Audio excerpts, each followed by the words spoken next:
Welcome back to another reading and correcting with me, Kindar, the Tiger Writes, and Ty, the Tiger Supervisor. These are where I read a chapter from one of my stories and correct it as I go. If you want to listen to these live, it's every Tuesday morning, 8 a.m. Eastern Time on Twitch. And if you are looking to support me, that is, on my Patreon. Today, we are doing chapter 33 of The World Which Is. Fuck off, the rapist says. This doesn't concern you.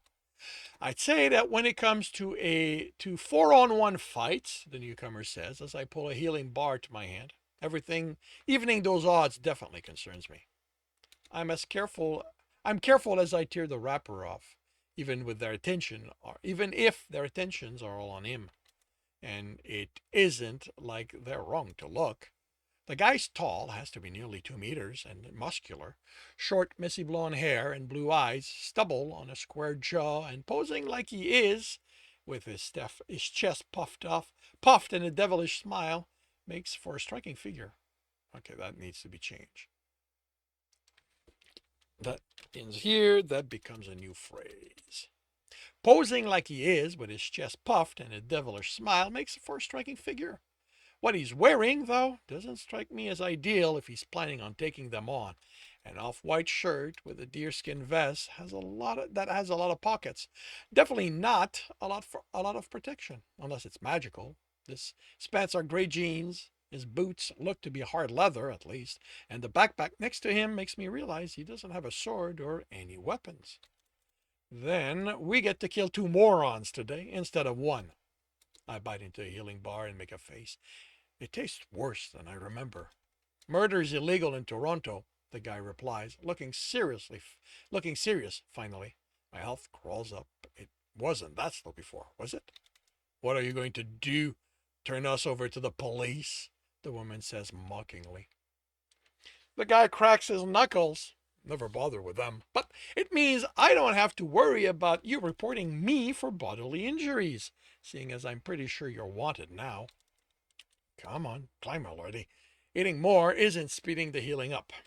They rush him, and I force myself to my feet. I am not letting him get killed over trying to rescue me. I use the wall to support me while I reach my sword, and they pound on him hard.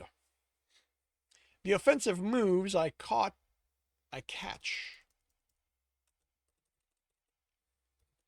I catch him do are to bat knives out of hands of attackers. The blade scrapes the ground as I pull it up, and a woman looks over her shoulder, her nasty smile momentarily distracted. Wait, what? Oh, our nasty smile momentarily distracts from her exposed breast. I'll deal with him, she says. Looking away from them, bouncing as she approaches, I notice how muscular her arms are. I move away from the wall, then pull my eyes up from her breast to her face, feeling my cheeks burn. I can give you time to cover up if you want. Oh? She grins and shakes her chest. Not a fan of boobs? I can't stop my eyes from dropping. I didn't know they got that large. Not that I've seen any exposed like that. Women in courts stay covered up in public. The one place I have seen girls' chest is when we go swimming, and other than Felicity, who got hers first, everyone else's were barely noticeable. Or maybe you just haven't seen real ones before, she adds. She can probably see me blush through my tan, as hot as it's burning. Her sigh sounds forced. I wish I could take you for a spin and show you a good time, but I have a job to do. I launch, sword first, forcing her to sidestep. My would-be rescuer's face is cut and bloody. I think he has a limp. Her punch costs me a fifth of the health I gain and staggers me back. Fortunately, no debuff. I can't get distracted by the other fight. I have to win this one so I can go help him. I swing to force her back as I regain my breath, and And how she bounces on her heel does something interesting to her. I duck and slash. Focus! Don't let a pair of breasts be the reason you get pounded into the ground again. She pauses to look at the thin red line along her side and smirks. Lucky hit. I so wish I could contradict her. I focus on her movement, not her movement. I try to use them to maneuver myself toward the fight, but she's not letting that happen. I lounge a few. I launch, lounge, launch, Lunge with a few thrusts. I slash, I thrust again. Then somehow she's way too close to me, and I see stars as her fist held hits.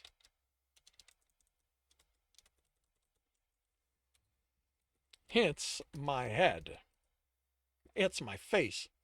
I push myself off the ground, pleased that I'm still holding my sword, and she helps. Wow, what the? She kicks.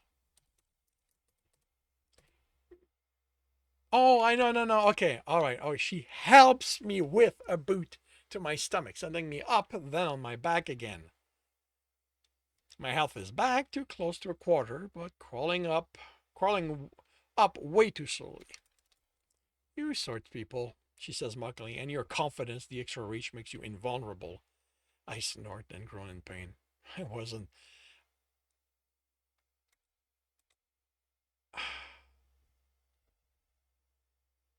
I wasn't. What the hell? I wasn't thought to be overconfident? What happened to my writing here? I didn't think. Actually, I don't think I'm. Wait, no, that can't be right. Oh, okay. All right, got it. I wasn't taught to be overconfident. That's what I meant to type. I roll on my side and watch her, not her. Will you stop that? I push myself to my feet. So, this is what? You not being good? I shrug and groan. I'm just 16. I split blood. Only got my class a couple of weeks ago. I think I'm managing okay, all things considered. The look she gives me isn't mocking, more surprise than worried. More more surprised and worried. Okay, my would-be rescuer says, now we're going to have fun. Sorry, kid, she says, stepping in my direction, but I have a job to do. And I have to stop your friends from killing him. I straighten, wincing at the sharp pain in my side. Kid, he looks way older than you, and he's about to get his ass handed to him. Our statement is punctuated by the sound of a fist hitting flesh hard. You can't even stand up to me. They're going to. The rapist hits the wall next to me. She turns, and I see my rescuer grab one of his attackers by the head and raise his knee into it hard enough he lifts off the ground and doesn't move when he lands. Wait, the last one standing says as he's grabbed by the collar. This wasn't.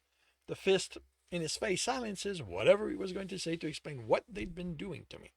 He falls to the ground, limp. You son of a bitch, she snarls.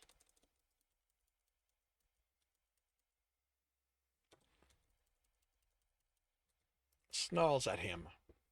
Now, no need to insult my mother.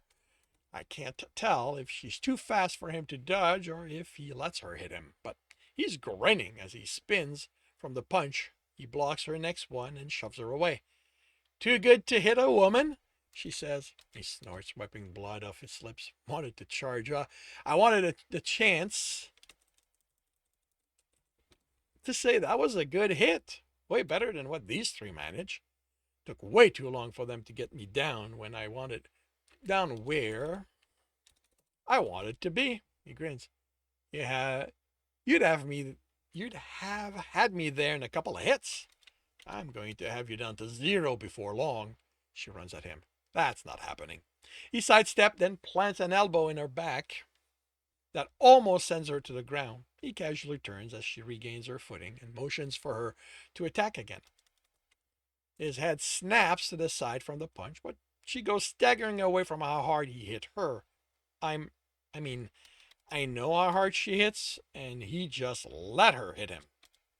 Fuck, she says, panting and wheezing. This wasn't supposed to. He hits. He's on her, hits hard, and down she goes. He straightens and stretches his body like his body can't be a wall of bruises, then grins at me. You okay? You look worse than I feel, I reply. I know, it's dumb, but it's the truth. His face is covered with blood from the cuts, the cut lip and cheek and forehead. You don't look so good, so I know I don't feel that bad. You really should have stayed down instead of asking for more punishment. I couldn't let them kill you. I called another bar from my inventory and offer it to him. It's going to help you heal. He looks me over. No offense, kid, but exactly how were you going to keep them from killing me? If there was even a chance they could have managed that. I don't know. I just couldn't stand there while they beat the crap out of you. It looked like you couldn't do anything against them. His smirk doesn't look pleasant with him covered in blood like that. Had to let them get in enough hits that my grit strike ability kicked in. That isn't as easy to do when fighting people. That isn't to do fighting people when my other ability means most of the damage they do gets soaked. Taking it on the nose? I risk. I doubt Explorer is the only class with Grit Strike, but there can't be that many of them. Actually, I can't remember any ability with the same name when I was looking over what class I wanted to take. Yeah, you know it? I have it, I say. Then add, as he looks from me, looks from the woman to the blood as I say, then add as he looks from the woman to the blood I spilled as she beat me up. It's just level 1. The momentum tree is the one I'm focusing on. I took it because I figured I'd be a guard back home. That made the most sense. But momentum let me get out of the hole I was in, and I left home and redid my build and realized taking on the nose isn't that all that great. So I'm going to stop you right there, kid. My name's Dennis. Pleasure to meet you, Dennis. I'm Brandon. Trust me, taking it on the nose is the best tree the Explorer class has. You soak damage, you hit hard, you regain stamina, you just keep on doing it over and over until you win. He grins. Best tree ever. I can't help but chuckle at his enthusiasm. Clearly, you like getting hit more than I do. Getting hits have the fun, he replies, sounding like he means it. I offer him the bar again. You want it? Or is suffering from your injuries also part of the fun? Nah. He takes it, rips the wrapper off. Suffering's no good once the fight's over. He takes a large bite and almost spits this out. Fuck system, this stuff is vile. He looks over the packaging while I finish my bar. At least it works, but you can keep the rest for yourself. Isn't there a healing spell under your tree? Or have you not reached that yet? Recuperate, he says between bites. Got it. Also have a proper healing spell, but with barely a treen in my ether ability attribute, I don't have much mana to put into that. What are you doing here? Definitely not the place for kids. I'm looking for the Champlain Club. He opens his mouth and closes it on what I think was going to be a snarky comment. Well, you're an explorer, so I guess that makes sense, but how are you so far off the mark? The club is, he looks around, then points a few blocks in that direction. You know what? I'm going to leave it like that. It is not accurate because they're inside a city block, but yeah. All I was told was that it's in the middle of Adelaide. They didn't say how to find it. I don't think they knew. How did you ask? Who did you ask that knows where it is but not how to get to it? There's a hint of suspicion in his tone. A guard in a town hall told me it was in Adelaide, and one of the shopkeepers on the other side of Richmond said it was in the center.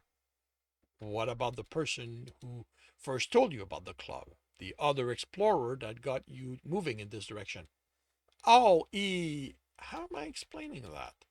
I bring the journal to my hand. After I got my class, I found this journal. There's a bunch of maps in it, and on the one for Toronto, there's a note saying to check in with the Champlain Club. Aaron, the previous owner, didn't write why or how to get there. Really? The suspicion's all gone. You have someone else's journal? That's cool. I figure you didn't kill him. You don't have that killer vibe. I found his body. Brandon nodded. In a ruin, I'm guessing. The wandering type explorers tend to end up that way, or so I'm told. It's why I'm going the fighting route. So you can end up on the ground at someone's feet? I say before I can stop myself, and I'd be ashamed if Brandon hadn't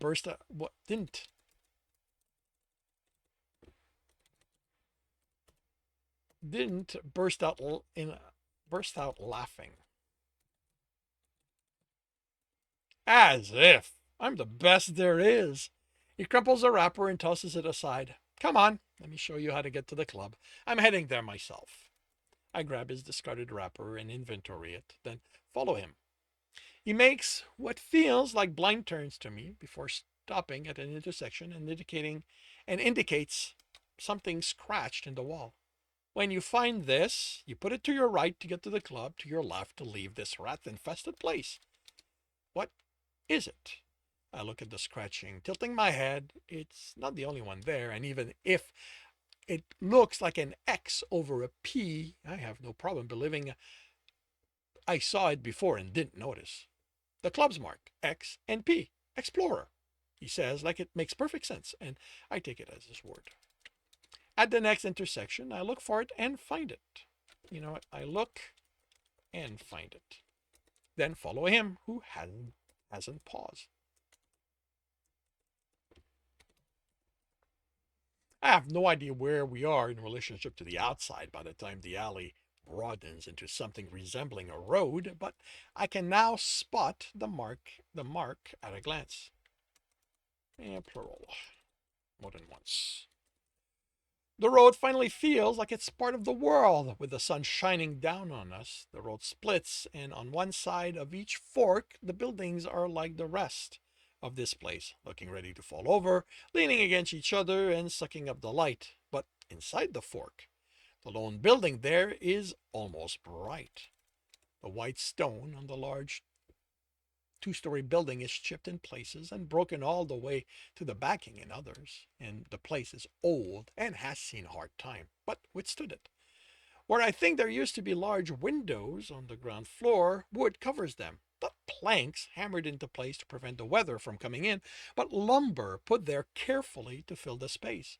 It might be there to keep the other occupants of Adelaide from getting in, but there was care to make it look good in the process. I follow Brandon up the stairs to the set of double door, which he pushes in, announcing, "Welcome to the Champlain Club." And that concludes chapter 33 of The World Which Is. If you are enjoying this, please leave a like. If you want to know when the next chapter is going to be up, subscribe, hit the bell. If you want to read the story, it is up on Royal Road for free. If you want to read ahead of that and support me in the process, that is on my Patreon. We're about a dozen chapters, I think. And if you are looking to listen to these live, it's every Tuesday morning, 8 a.m. Eastern Time on Twitch. The links are in the notes, and with that, I shall wish you a good day.